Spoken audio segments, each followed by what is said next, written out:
কখনো কি ভেবে দেখেছেন জিন সত্যি আমাদের চারপাশে আছে কিনা? ইসলামিক বিশ্বাসে জিন হলো অদৃশ্য প্রাণী যারা আগুন থেকে সৃষ্টি হয়েছে। তারা মানুষের মতোই স্বাধীন ইচ্ছা রাখে, ভালো কাজ করতে পারে, মন্দ কাজও করতে পারে। কোরআনে তাদের উল্লেখ রয়েছে এবং শয়তানও এক প্রকার জিন। জিনদের প্রকৃতি রহস্যময়, তাই বহু লোকের মনে কৌতূহল থাকে। কেউ বলবে তারা আমাদের সাহায্য করতে পারে, কেউ বলবে ক্ষতি করতে পারে। তবে জিনের সাথে মানুষের সরাসরি মেলামেশা খুবই সীমিত। আমরা সাধারণত তাদের উপস্থিতি অনুভব করি না।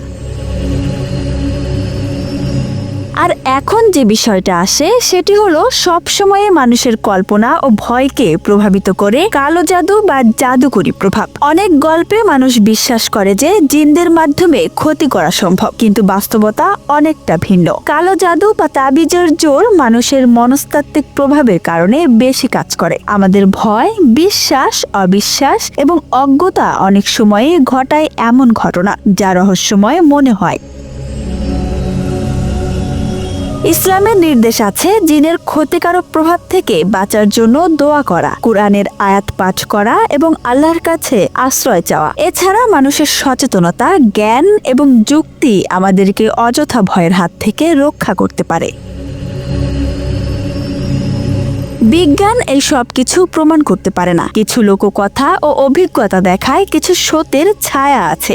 এক কথায় বলতে গেলে জিন বাস্তব, কিন্তু কালো জাদু সবসময় ভুতুড়ে নয়। আমাদের উচিত অন্ধবিশ্বাস এড়িয়ে সচেতন থাকা, বাস্তবতা এবং কল্পনার মধ্যে পার্থক্য বুঝে আমাদের জীবনকে নিরাপদ রাখা।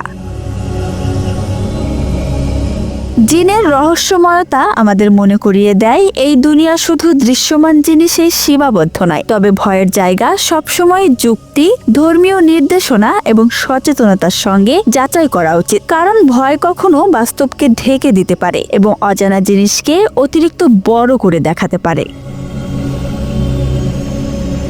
সুতরাং বাস্তবতা বোঝা, ধর্মীয় শিক্ষা থাকা এবং অযথা ভয়ে বিভ্রান্ত না হয় সবচেয়ে গুরুত্বপূর্ণ। জিনের এই রহস্যময়তা আমাদের শেখায় যে প্রতিটি ঘটনা বা বিশ্বাসকে যাচাই করা অপরিহার্য। জিনের সাথে মিশে খেলা বা কালো জাদু ব্যবহার করা বিপজ্জনক, বরং সচেতন থাকা সবচেয়ে বড় সুরক্ষা। Desk report, Dhaka express.